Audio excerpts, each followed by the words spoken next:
Salut à tous, j'espère que vous allez bien. Alors aujourd'hui, je vous propose de découvrir l'une des machines de la gamme 18 volts de la marque AEG, la scie circulaire BKS 18C2. Vous allez voir, une machine compacte et performante. Mais je vous en dis pas plus, je vous propose de la découvrir dans la séquence qui suit.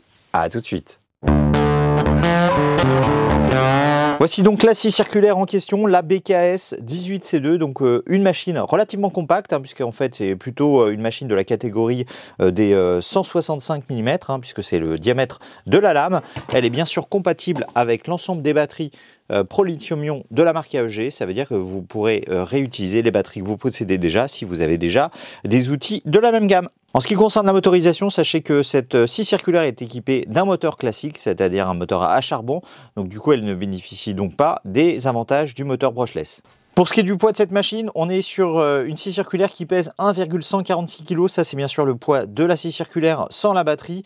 Donc ça paraît un peu beaucoup, mais en même temps, si on la compare par rapport à d'autres modèles de scie circulaire, on est plutôt, on va dire, dans la moyenne. Et en même temps, c'est pas vous qui allez porter la machine, c'est plutôt le support que vous allez découper qui va vraiment supporter tout le poids. Donc du coup, le poids n'est pas vraiment un critère important de sélection de ce type de machine. En ce qui concerne la prise en main, on a un système à deux poignées assez classique. Ici, on a un grip relativement confortable.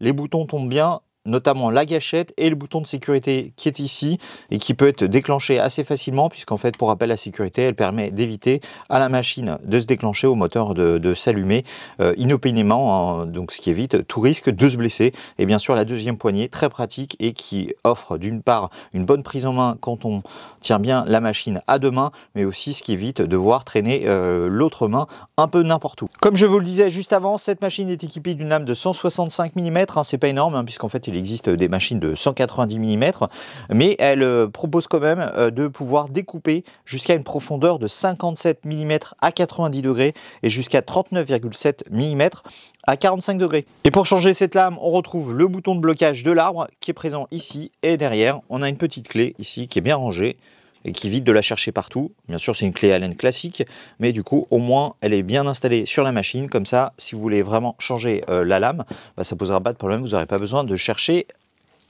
la clé Allen qui correspond à cette machine. Cette machine est de plus équipée d'un petit conduit qui permet d'évacuer les résidus de découpe, ce qui permet de réaliser un travail un peu plus propre, mais je vous conseille quand même de brancher un aspirateur directement, même si le flexible est un peu pénible. Au moins, vous aurez un plan de travail vraiment propre et nickel. Petit plus intéressant sur cette machine, comme vous pouvez le voir, la semelle est graduée, mais on a aussi ici une encoche qui permet vraiment de pouvoir suivre facilement un tracé, puisqu'en fait ici ça représente la position de la lame. Pour ce qui est des réglages, on retrouve des systèmes assez classiques sur ce type de scie circulaire. Donc là, dans un premier temps, on peut régler ici le biais lors de la découpe. Donc là, il suffit de tirer sur le levier, ensuite de déplacer la semelle pour régler l'angle qui correspond à vos besoins, et ensuite il suffit de rabattre le levier en position pour serrer l'angle et puis pouvoir attaquer bien sûr la découpe. Pour ce qui est de la profondeur de coupe, là aussi rien de très compliqué, on a un levier ici qui est caché, qui permet de pouvoir actionner la semelle, de régler la profondeur de coupe souhaitée. Donc là par contre on n'a pas de graduation, mais c'est pas grave, avec un petit mètre ruban ça fait le job. Et ensuite il suffit de remettre le levier en position, de bien serrer pour bien fixer la position de la semelle. On vient de parler de la profondeur de coupe. Pendant qu'on y est, parlons un peu des caractéristiques de cette machine et notamment la vitesse de rotation du moteur qui peut atteindre les 3700 tours par minute pour réaliser des découpes nettes et efficaces. Et enfin, pour terminer cette présentation, sachez que cette machine est vendue la plupart du temps sans batterie ni chargeur, mais vous pourrez quand même profiter d'un guide comme ici, un guide qui permet de réaliser des coupes parallèles au bord. Voyons maintenant ce que donne cette machine sur une planche de médium qui fait 10 mm de diamètre.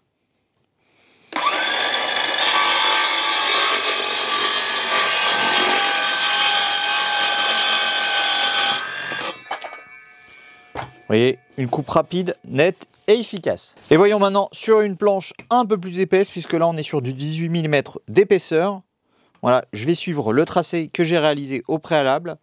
J'enclenche la machine.